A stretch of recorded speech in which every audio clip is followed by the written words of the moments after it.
میرے شوہر نے شادی کے 1 سال بعد ہی مجھے بے اولادی کا تانا دینا شروع کر دیا، حالانکہ میں وہی لڑکی تھی جسے انہوں نے خود پسند کیا تھا، جس کے لیے وہ کئی مہینے گھر والوں کے سے ضد کرتے رہے اور آخرکار مجھے اس گھر میں لے آئے، لیکن شاید قسمت کو کچھ اور ہی منظور تھا۔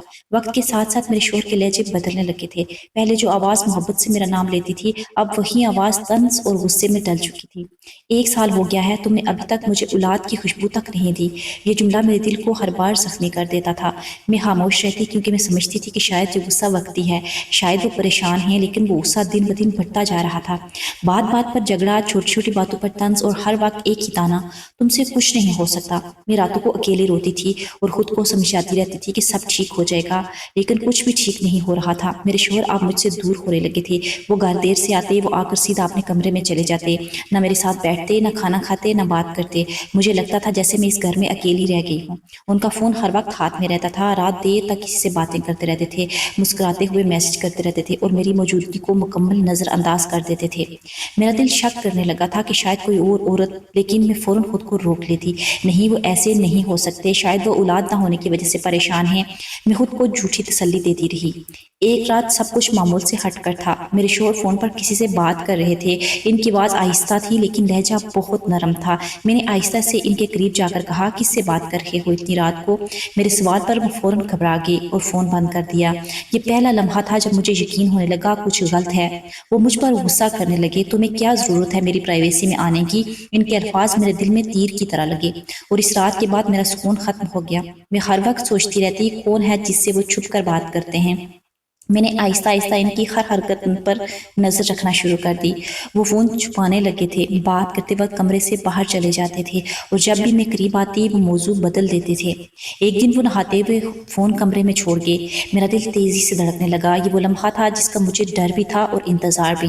میرا ہاتھ کانپ رہا تھا، میں نے فون اٹھایا اور سکرین کھولی۔ جو میں نے دیکھا اس نے میری دنیا ہی ہلا دی۔ سکرین پر کسی عورت کے میسیجز تھے، مجھے تم سے بات کر کے بہت سکون ملتا ہے، کب مل رہے ہو مجھ سے؟ تم نے وعدہ کیا تھا کہ جلد مجھے اپنا لو گے۔ میرا جسم ٹھنڈا ہو گیا، میری آنکھوں کے سامنے اندھیرا چھانے لگا۔ وہ شخص جس کے لیے میں نے سب کچھ چھوڑا وہ کسی اور کے ساتھ تھا۔ میں وہیں بیٹھ گئی، میرے ہاتھ سے فون گر گیا۔ مجھے سمجھ نہیں آ رہا تھا کہ میں روؤں، چیخوں یا خاموش ہو جاؤں۔ اتنے سالوں کی قربانی، اتنی محبت، سب ایک جھوٹ نکل آیا تھا۔ اسی وقت وہ باتھ روم سے باہر آئے، فون زمین پر پڑا دیکھ کر ان کا چہرہ بدل گیا۔ تم نے میرا فون چیک کیا؟ ان کی آواز میں غصہ تھا۔ میں نے روتے ہوئے کہا، یہ سب کیا ہے؟ وہ خاموش رہے، پھر آہستہ سے بولے، ہاں میری زندگی میں کوئی اور ہے۔ یہ الفاظ میرے لیے موت سے کم نہیں تھے۔ میں نے پوچھا، اور میں کون ہوں تمہارے لیے؟ وہ سخت لہجے میں بولے، تم صرف ایک مجبوری تھی کیونکہ تم سے اولاد نہیں ہو رہی تھی۔ یہ جملہ میری روح کو چیر گیا۔ اس رات میں نے کچھ نہیں کہا، نہ لڑائی نہ شور، بس خاموشی سے اپنے کمرے میں آ گئی اور پہلی بار میں نے فیصلہ کیا کہ اب میں اپنے لیے جینا شروع کر دوں گی۔ اگلے دن میں نے آئینے میں خود کو دیکھا، ایک ٹوٹی ہوئی عورت لیکن ابھی بھی زندہ۔ میں نے آنسو صاف کیے اور خود سے وعدہ کیا کہ اب میں کسی کے سہارے نہیں جیوں گی۔ میں نے اس رات فیصلہ کر لیا تھا کہ اب میں خاموش نہیں رہوں گی، لیکن اگلے دن جب آنکھ کھلی تو حقیقت پہلے سے بھی زیادہ تلخ تھی۔ وہ شخص جس سے میں اپنا سب کچھ سمجھتی تھی وہ میرے لیے مکمل اجنبی تھا۔ وہ نہ مجھ سے بات کر رہا تھا، نہ میری طرف دیکھ رہا تھا جسے میں اس کی زندگی کا حصہ ہی نہ ہوں۔ اگلے چند دنوں میں ان کے رویے نے حد ہی کر دی۔ اب وہ کھل کر مجھے نظر انداز کرنے لگے تھے، گھر میں ہوتے ہوئے بھی مجھے موجود نہیں سمجھتے تھے۔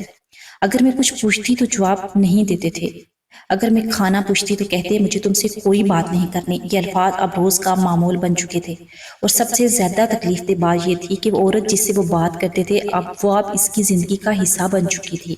ایک دن میں نے دیکھا وہ جلدی میں تیار ہو رہے ہیں، نہ کھانا کھایا نہ مجھ سے نظر ملائی، بس خاموشی سے گھر سے نکل گئے۔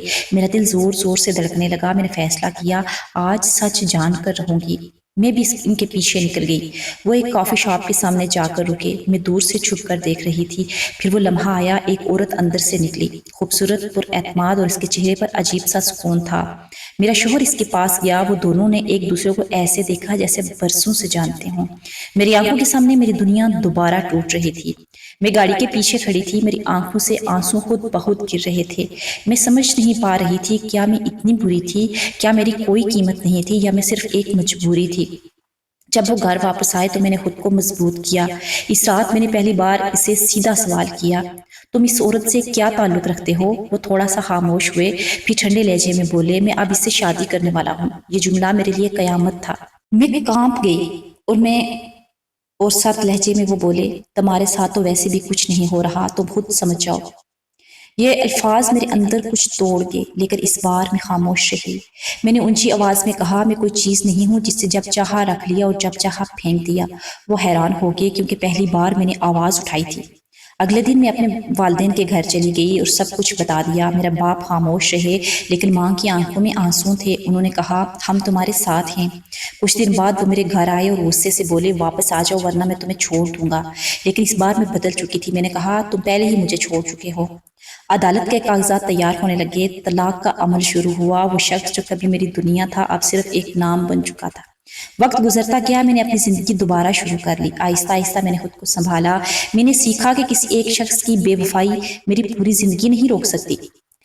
آج میں وہ عورت نہیں رہی جو روتی تھی، آج میں وہ عورت ہوں جو اپنے لیے جینا جانتی ہے۔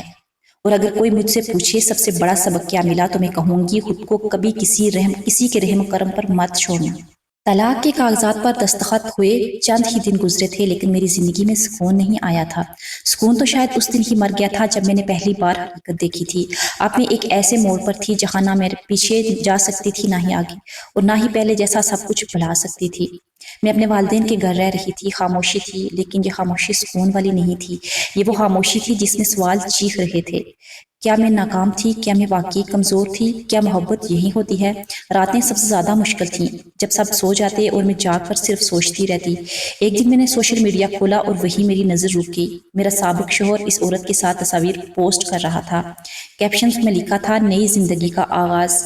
میرا دل ایک بار ٹوٹا، لیکن اس بار آنسو نہیں آئے، صرف ایک خاموشی تھی۔ اس رات سب کچھ بدل گیا۔ میں نے آئینے کے سامنے کھڑے ہو کر خود کو دیکھا، وہی چہرہ، لیکن آنکھوں میں پہلے جیسی کمزوری نہیں تھی۔ میں خود سے کہا، اب میں یہ کہانی ختم نہیں ہونے دوں گی۔ اگلے دن میں نے فیصلہ کیا، میں دوبارہ پڑھائی شروع کروں گی۔ میں نے ایک چھوٹا کورس جوائن کیا۔ شروع میں مشکل لگا، لیکن آہستہ آہستہ میں خود کو دوبارہ تلاش کرنے لگی۔ چند ماہ بعد میں نے ایک چھوٹی جاب شروع کر دی۔ پہلی تنخواہ ملی تو میں رو پڑی، لیکن یہ رونا کمزوری کا نہیں تھا، یہ رونا آزادی کا تھا۔ ایک شام جب میں کام سے واپس آ رہی تھی تو ایک گاڑی میرے سامنے آ کر رکی۔ وہی چہرہ، وہی شخص، میرا سابق شوہر۔ وہ گاڑی سے اترا، آہستہ سے بولا، تم بدل گئی ہو۔ میں نے اس کی آنکھوں میں دیکھا اور کہا، ہاں، کیونکہ اب میں خود کو جان گئی ہوں۔ اس کے چہرے پر پہلی بار ہچکچاہٹ تھی۔ میں نے غلطی کر دی، اس نے آہستہ سے کہا، لیکن میں خاموش رہی کیونکہ کچھ غلطیاں معاف نہیں ہوتی۔ پھر اس نے کہا، وہ لڑکی وہ میرے لیے کبھی سنجیدہ تھی ہی نہیں۔ میں نے طنزیہ مسکرا کر کہا، لیکن تم نے مجھے توڑ کر اس کا انتخاب کیا تھا۔ وہ خاموش ہو گیا۔ میں نے جانے کے لیے ایک قدم بڑھایا، وہ پیچھے سے بولا، کیا ہم دوبارہ؟ میں رک گئی اور کہا، کبھی نہیں، اور چل دی۔ وقت گزرنے لگا، اب میری زندگی میں سکون تھا، میں اپنے لیے جینا سیکھ لیا تھا۔ میں نے سمجھ لیا تھا کہ محبت سب کچھ نہیں ہوتی، خود کی عزت سب سے بڑی چیز ہوتی ہے۔ اور کہانی یہاں ختم نہیں ہوئی، یہ تو صرف ایک آغاز تھا، ایک ایسی عورت کا آغاز جس نے درد سے ٹوٹ کر خود کو دوبارہ بنایا۔ ایک دن مجھے خبر ملی کہ وہ بیمار ہے۔ پہلے میں نے سوچا مجھے کیا فرق پڑتا ہے، لیکن دل عجیب ہوتا ہے نا، جو چیزیں ہم بھولنا چاہتے ہیں وہی ہمیں یاد دلاتا رہتا ہے۔ میں اسپتال پہنچی، دروازے کے باہر کھڑی میں ایک لمحے کے لیے رک گئی۔ وہی شخص جو کبھی میرا سب کچھ تھا آج ایک بستر پر پڑا تھا۔ وہ مجھے دیکھ کر آہستہ سا مسکرایا، تم آ گئی۔ میں خاموش رہی، نہ غصہ تھا نہ محبت، بس ایک خالی سا احساس تھا۔ اس نے آہستہ سے کہا، میں نے تم سب کچھ خراب کر دیا ہے۔ میں نے اس کی طرف دیکھا اور جواب دیا، ہاں، تم نے سب کچھ خراب کر دیا ہے۔ اس کی آنکھوں میں آنسو تھے۔ میں غلط تھا، مجھے معاف کر دو۔ اس لمحے میرے اندر ایک طوفان تھا، لیکن میں ٹوٹ نہیں رہی تھی، میں سنبھل چکی تھی۔ میں نے آہستہ سے کہا، کچھ چیزیں معاف نہیں ہوتی اور کچھ زخم وقت نہیں بھرتے، اور وہ خاموش ہو گیا۔ میں وہاں سے مڑی اور باہر نکل آئی۔ اس بار پیچھے دیکھنے کی ہمت بھی نہیں کی، کیونکہ جو میں تھی وہ اب واپس نہیں جا سکتی تھی۔ آج میں آزاد تھی، نہ کسی کے تانوں میں نہ کسی کے جھوٹ میں، بس ایک ہی سچ کے ساتھ میں نے خود کو کھو کر دوبارہ پا لیا تھا۔